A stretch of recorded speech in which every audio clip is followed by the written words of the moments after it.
வணக்கம் சார். ஆண்டுக்கு சுமார் 80,000 ரூபாய் சம்பாதிக்கும் சென்னை நேயர் குமாரசாமி தனக்கு 55 வயசு ஆகிறதா சொல்லியிருக்காரு.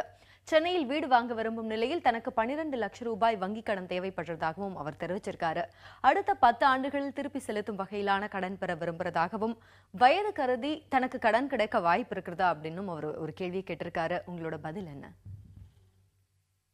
80,000 போறப்ப 12 லட்சம் தான் தேவை அப்படின்ற பட்சத்தில் உங்களுக்கு மற்ற லோன் இருக்குதான் பார்க்கணும். மற்ற லோன் இருந்துச்சுனாலும் 40% தான் வந்து லோன் கொடுப்பாங்க.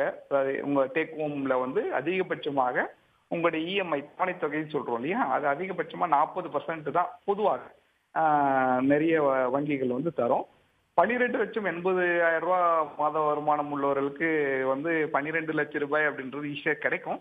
நான் ஒரு கேட்கிற கேள்வினா 50 வயது ஆகிறது, 10 வருஷம் லோன் போனா நான் ரிட்டையர்மெண்ட் வந்து 58 வயசுல ஆயிடும், 55, 58, 60 ஒரு கம்பெனில ஒரு மாதிரி இருக்காங்க.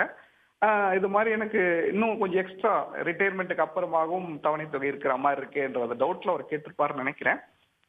ஆக்சுவலா பாத்தீங்கன்னா ஒரு வங்கியும் ஒரு லோன் முடிகிற டென்யூரை வந்து நிர்ணயிச்சிருக்காங்க. சில கம்பெனி 60 வருஷமாகவும், சில வங்கிகள் 65, 70 வருடம் லோன் முடிகிற வருடம். அது நீங்க 10 வருஷம் லோன் பீரியட் கணக்கு கிடையாது. எப்ப லோன் முடியுது, அதாவது தன்னோட 60வது வயது முடியுதா 65வது வயதுல முடியுதான்ற மாதிரி ஒரு வங்கிகளும் ஒரு வரைமுறை, ஒரு அதிகபட்ச வரைமுறை வைத்திருக்கிறாங்க. அது நீங்க கேட்டுட்டு உங்க வங்கிகள் நீங்க கேட்டுட்டு பண்ணலாம். அப்படி இல்லைன்ற பட்சத்துல எப்படியும் வந்து குழந்தைகள் எல்லாம் இருப்பாங்க இல்லையா, அவங்கள வந்து கோ அப்ளிகன்ட் போடலாம். குழந்தைகளோ இல்ல மனைவியாருனா வேலையாரு ஒர்க் பண்ற பட்சத்துல அவங்கள கோ அப்ளிகண்டா போட்டோம்னா 10 வருடங்கள்ன்றது மிகவும் எளிதாக கிடைக்கும். அவங்கள அதாவது கோ ஓனரா இருக்கணும்னு அவசியம் கிடையாது. கோ அப்ளிகண்ட் அப்படின்னு சொல்லுவாங்க லோனுக்கு மட்டும். அந்த பட்சத்துல போடுறப்ப லோனும் ஈஸியா கிடைக்கும். அந்த 10 வருடங்கள் வந்து பெரிய விஷயமாக இருக்காது. நிச்சயமாக செய்யலாம்.